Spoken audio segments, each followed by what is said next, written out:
আসসালামু আলাইকুম friends, welcome to my YouTube channel. আপনারা সকলে যে যেখানে আছেন আশা করি ভালো আছেন। আমিও ভালো আছি আলহামদুলিল্লাহ। আজকে আপনাদের সামনে নিয়ে এসেছি কাঁকরোলের রেসিপি নিয়ে, আলু দিয়ে ভাজি।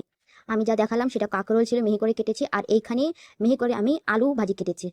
এখন এসব সমস্ত আমি একসঙ্গে মিলিয়ে নিব, কাঁকরোল এবং আলুকে, আর এসবকে সুন্দরভাবে ধুয়ে নিব 4-5 বার।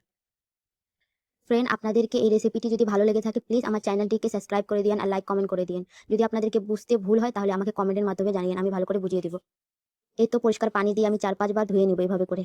এখানে মরিচ কুচি এবং পেঁয়াজ কুচি, আর এই রেসিপিতে বেশি মশলাপাতি লাগে না, তা আমি ধোয়া সবজিগুলোতে সবগুলো ঢেলে দিলাম। আর আপনারা নিজের পরিমাণ মতো ঝাল কমিয়ে বাড়িয়ে নিতে পারেন, সমস্যা নেই। আর আমি এখানে পরিমাণ মতো লবণ দিয়ে দিচ্ছি এবং পরিমাণ মতো হলুদ দিয়ে দিচ্ছি।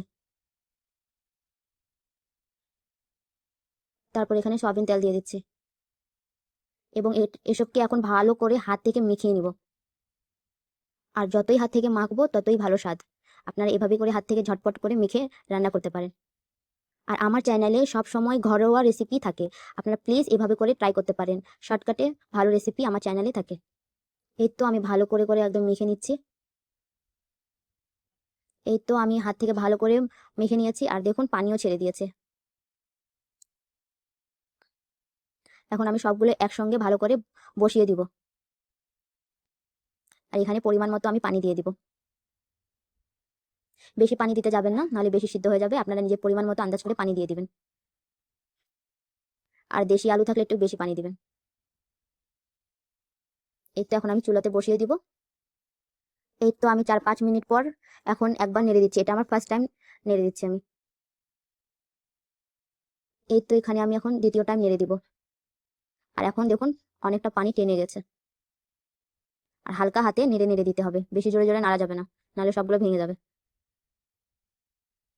এই তো আমি তৃতীয়বার এসে নেড়ে দিচ্ছি। আর আপনারা দেখতে পাচ্ছেন পানিগুলো টেনে গেছে। আর যতটুকু পানি আছে আপনারা মাঝখানে একটু গর্ত করে দিবেন, পানিটা টেনে যাবে। কারণ একটু হলে পানি থেকে যায় আর ভাজিগুলো সিদ্ধ হয়ে গেছে। এখন এইভাবে করে পানিটা টেনে যাবে তাড়াতাড়ি, তাহলে আপনারা ভালো করে হালকা হালকা করে ভেজে নিতে পারবেন। এই তো আমার পানিগুলো টেনে গেছে, এখন হালকা হালকা করে আমি ভেজে নিব। আর বেশি জোরে জোরে কিন্তু নাড়া যাবে না, আমি বারবার বলতেছি।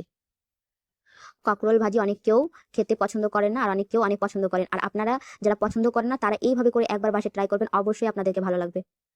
আর আমার এই রেসিপিটি খুব তাড়াতাড়ি হয়ে যায়। এই তো আমি ভাজা ভাজা করে নিচ্ছি। আর এই সময় আঁচটি একদম হালকা রাখতে হবে, জোরে রাখা যাবে না, নাহলে খুব তাড়াতাড়ি করে বসে বসে যাবে। আর হালকা আছে এভাবে করে হালকা হালকা করে ভেজে নিব। ফ্রেন্ডস, আমি আবারও বলে দিচ্ছি, এটা আমার প্রথম চ্যানেল, নতুন চ্যানেল। আপনারা প্লিজ আমাকে সাপোর্ট করবেন।